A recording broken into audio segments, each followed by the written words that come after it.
मैं बोलता हूं, हे जवान, अपनी इस जवानी के समय में अपने परमेश्वर को याद रख। आपको परमेश्वर के सेवा करने के लिए, परमेश्वर की सेवा करने के लिए आपको इच्छा बनानी चाहिए अपनी जिंदगी में।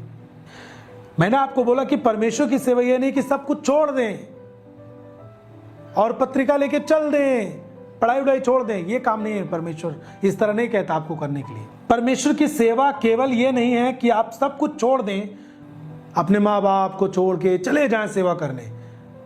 उनके लिए भी, ऐसे लोगों के लिए परमेश्वर की अलग बुलाहट होती है। जो फुल टाइम मिनिस्ट्री में आता है उनके लिए एक अलग बुलाहट है और वही ठहर पाते हैं।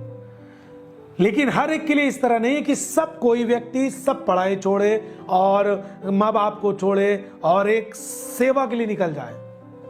केवल यही सेवा नहीं है, बल्कि आप दूसरों को परमेश्वर की मर्जी पर लेकर आए, ये परमेश्वर की सेवा करने के समान ठहरता है।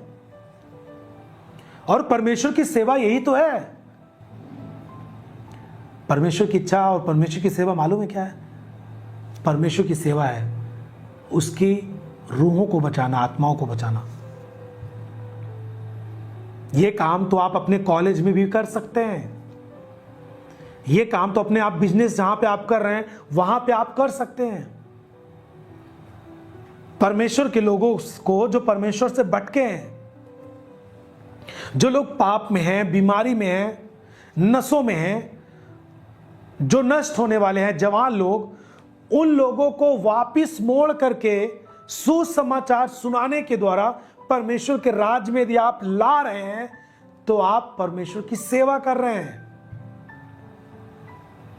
आप खुद जब परमेश्वर की ओर मुड़ जाते हैं, अपने नए मन को करते हैं, संसार के समान नहीं बनते आप, आपका अलग एक जलवा होता है मसीहत में, आपका एक अलग पहचान होती है मसीहत में।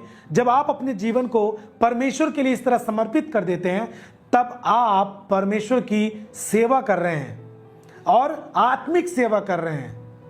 अपने जीवन को पवित्र करके जब आप प्रभु के सामने समर्पित कर देते हैं, वैसे ही जब आप दूसरों की जिंदगी को बचाते हैं, उस समय भी आप परमेश्वर की सेवा कर रहे हैं। हालेलुया।